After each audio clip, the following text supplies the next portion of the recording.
Okay, so I'm not wearing any makeup and I don't look great today, and I'm wearing a white shirt instead of a black shirt, and everyone asks me why I have so many of the same shirts. Basically, I do that because they're cheaper and most of my money goes on my kids. So, like, I get the 2-for-1 specials. I order online to get $5 shirts, $10 shirts, $10 boots, 2 boots for $20, stuff like that. But for the most part, my stuff isn't new. To give you a little background about me, I had my first baby when I was 16, almost 17. It was the first time that I had done the deed. Hey. And I had a C-section, and it nearly killed me. The epidural pretty much caused an allergic reaction. The doctors pushed out a little too much of the fluids, the blood, or whatever it is from having to have a C-section after being induced for 2 days. And growing up, I moved out at the age of 17. I got my GED because my mother gave me an ultimatum: either work and continue to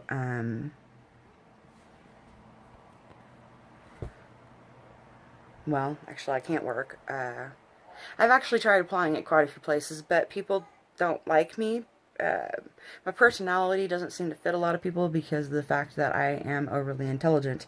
When I moved out at 17, I got my GED a month before graduating junior year, and then I would have had 1 semester my senior year, and I would have been finished early and graduated with honors because I'm smart, and that's just the way I do things. So if you don't like it, I mean, I'm sorry, maybe. Or maybe instead of me having to dumb things down for other people, people should go get educated. And so anyways, got my kids coming in and out of the room right now. I'm trying to get them to get out and let me be on camera. Hallie, go eat, please. I didn't get any food. Well, get some or make some. Make yourself a sandwich or whatever. Sorry. So at that age, when I dropped out of school, I got my GED May or April of 1998, and that I had just turned 17 in March. And that year, I was like, I don't like the stipulations from my current family life. I didn't like the way that things went between my mom and my dad, and my brothers always being favored over me. I didn't like having to take care of my cousins when my mom brought them into the house because their parents were bad parents. There was a lot of things that I just didn't like about living here. And when I went to go move out on my own, of course, I failed a few times, and I went for about 3 weeks without Starlet to make sure that I would be able to, or I thought that I would be able to manage a household or an apartment or something of that sort by myself. And at first I had a couple of roommates. That didn't work out. They ended up trying to steal from me. It was just a lot of rigmarole as far as the best friends in high school and how they change over time and end up not being your best friend anymore. And then after that, I went to go apply for food stamps when I had finally found a house over on Adams. It was like 1720 North Adams or 1729 North Adams. Anyways, it was my first like house for Starlet and me, and she had her own entire like different portion of the house where she had her own bedroom, and we shared a bathroom, but we both had our own bedroom. She had her own living room and I had a den. So she had her living room set up. She had her own Christmas tree, which was the big Christmas tree that we got from the Salvation Army that year. And by the way, that took a lot for me to get anything from DHS because I was 17 when I moved out. And then after that, I was working at Sonic, and I worked at McDonald's, and I worked at a couple of more Sonics. I fell real bad, injured myself, my knees real bad. I was in a car accident when I was 12 that screwed my back up for life. I've basically been the Munchausen syndrome by proxy via my mother, who used to have me on all these types of medications such as trazodone, stuff like that, that I don't like, that I never took, that she took, that I didn't.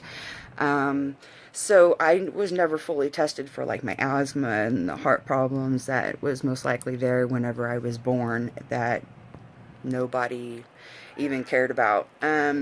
But now I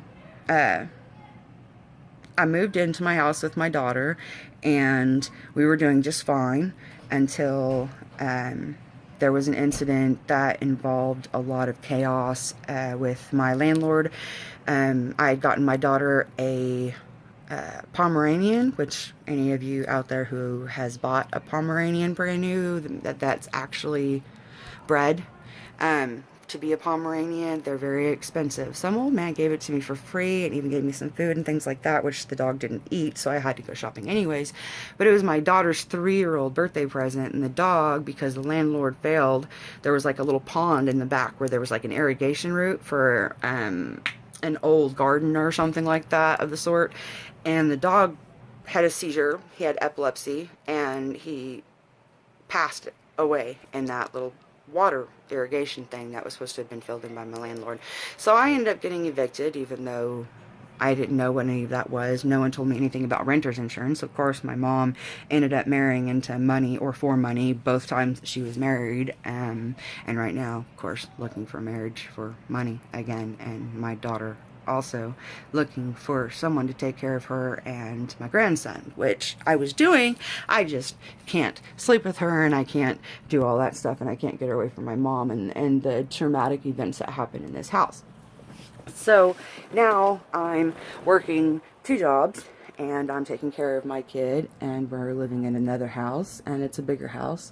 And I met my first husband, and that was Monty Dunlap, and my brother Dustin helped him actually hook up with someone else, made him think that I was cheating on him, got him all that stuff. And so he got hooked up with someone else and then ended up marrying someone else who tried to friend me recently after they divorced.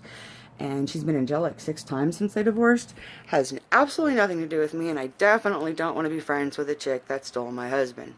Or basically didn't steal him, since I didn't like go chase him down or anything. And at the time there was no law against adultery. It was just, that's just how it was. That you committed adultery or you got beat on, the cops come to your door and say, hey, you guys are married. He has just as much right to be here as you do. So if you feel uncomfortable or unsafe, you need to leave. So that's where my life started to begin sucking. Basically, I started to pay for everything. I was the independent, strong woman that did everything that, a man was supposed to do. I worked my butt off, sometimes 2 jobs, sometimes 3 jobs, sometimes, with going to school full time. I did the Pell Grants, I did vocational rehabilitation, I also did student loans. So all of you out there who think, oh, well, she's not working anymore, she's just a lazy deadbeat who hasn't worked in 7 years, since she got pregnant with her last daughter, she hasn't worked. That's not true. I did work, but I got fired after being sexually harassed. My husband, who's passed away now, was working at the same place I was. That's where we met, at Mid-Continent Packing, and I was literally fired for supposedly dressing too provocative. And at the time I was wearing all my husband's old clothes, so my ex-husband's old clothes, so it was like all these big guy clothes, and I had lost a bunch of weight at the time, so I don't look like I do now, with this big hernia in here. I always look like I'm pregnant, and I hate that. And then after that, I got married to him. We had a baby. That was Jenna. We lost one before that, Joseph Ryan. And I've got a tattoo for both of the babies that I've lost. I also have tattoos for all the babies that I have live. And then I paid for everything with every guy.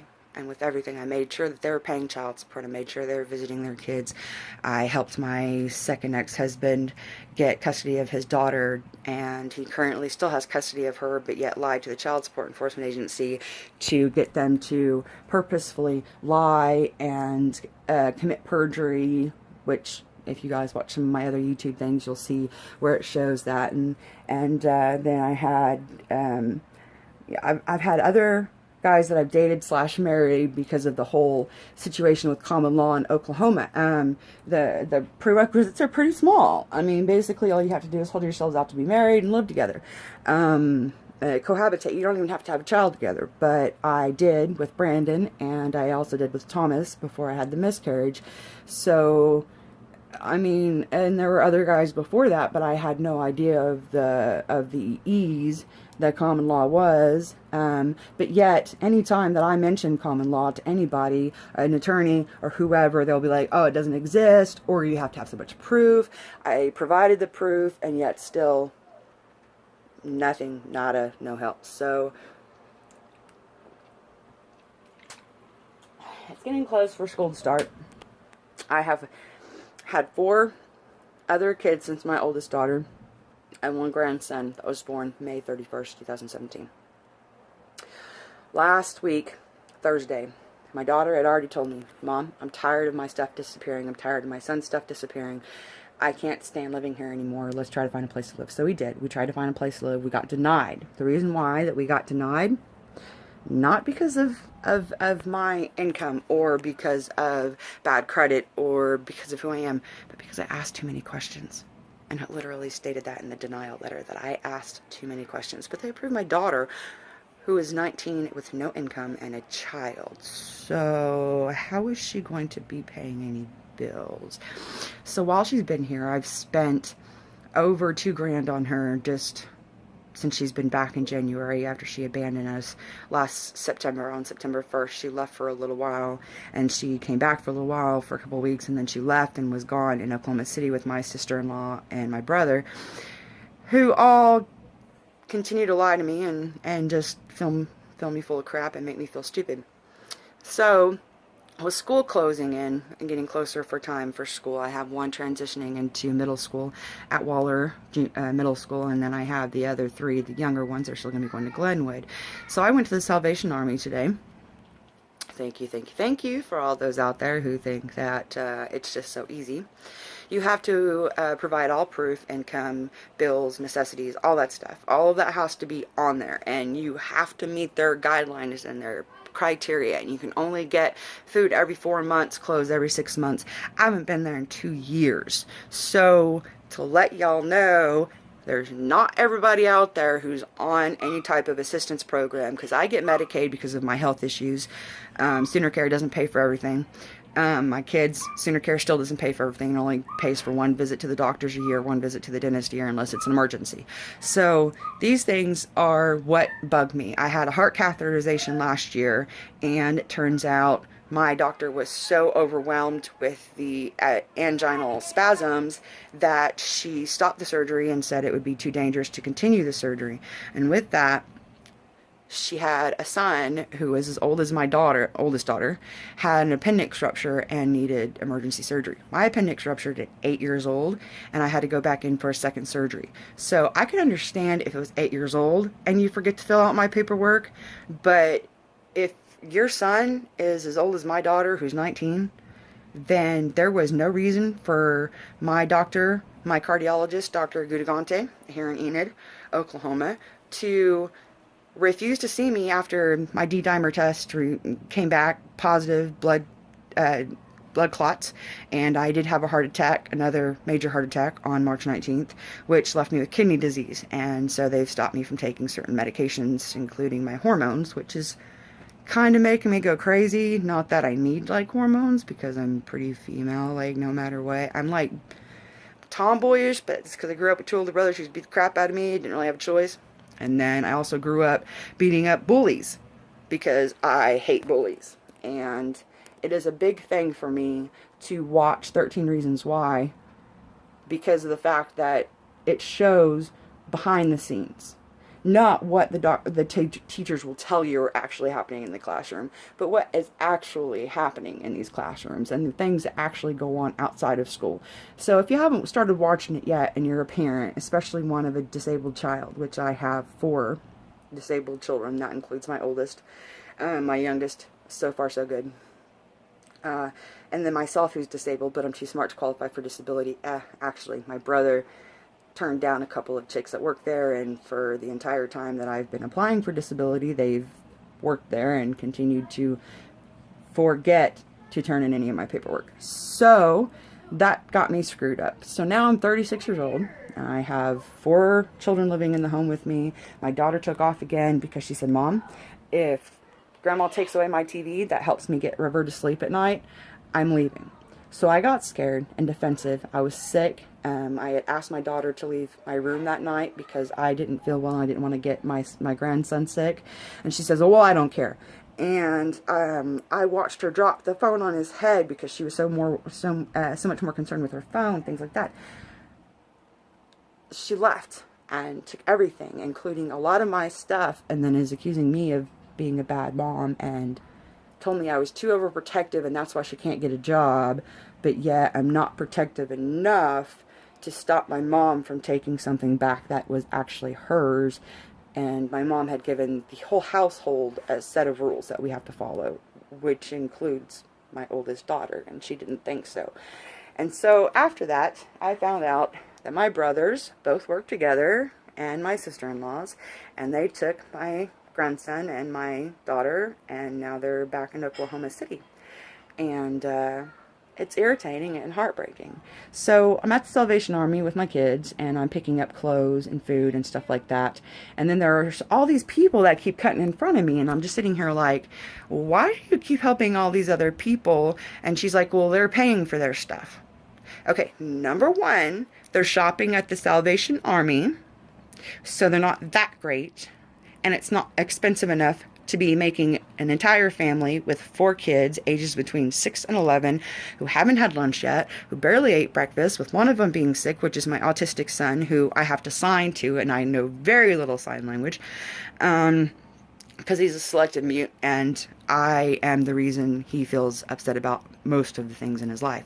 So we're there, and we're watching all these people go by us, and this lady's like, well, let me help them first, and I'm like, you know what, I don't care if they're paying.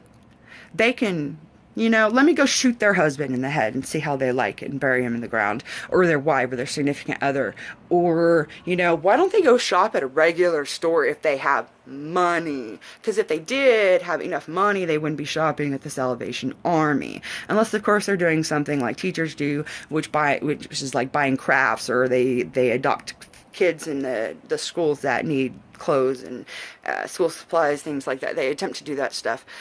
Some teachers do, not all teachers. Most teachers are actually pretty shitty, and I'm saying that just straightforward, and some of my best friends are teachers. They're not cutting it. So anyways, I finally get home, and I'm going through all this stuff, and I'm exhausted, and I'm sweaty, and all I can think about is, what the hell is wrong with society? I did my duties, I worked my jobs, more than one, and I busted my ass so hard doing so that I've gotten so sick that I can barely take care of my kids because of the fact that I'm sick. I almost had them taken away from me because I'm too sick. Not because I'm not a good mother, but because I'm too sick. So for all of you out there who think that all of us that are on DHS assistance are just bums, you know what? Go screw yourselves. Go, if your kids are grown up and moved out of your house, and I've seen them in jailbirds twice in 1 month, good fucking job. I would much rather my daughter get mad at me and take off to the city to be closer to the possible baby daddy, because there's more than one, and beating me up. I'd much rather that happen than have her go to jail and ruin her life forever, versus just taking it out on me, who might not be here much longer anyway. So please, questions, comments, anything, unless it's about what I look like, because I don't have a selfie stick. I bought one for my daughter, and those things were not expensive when they first came out, but I have lost about 70 pounds since last August. With the heart catheterization, I gained quite a bit of weight, especially after the big heart attack last year. Anyways, for my YouTube fans, I gotta get back because my middle daughter wants to watch Kong Skull Island, and I've got some little toys here that I'm going to check out and see if they need new batteries.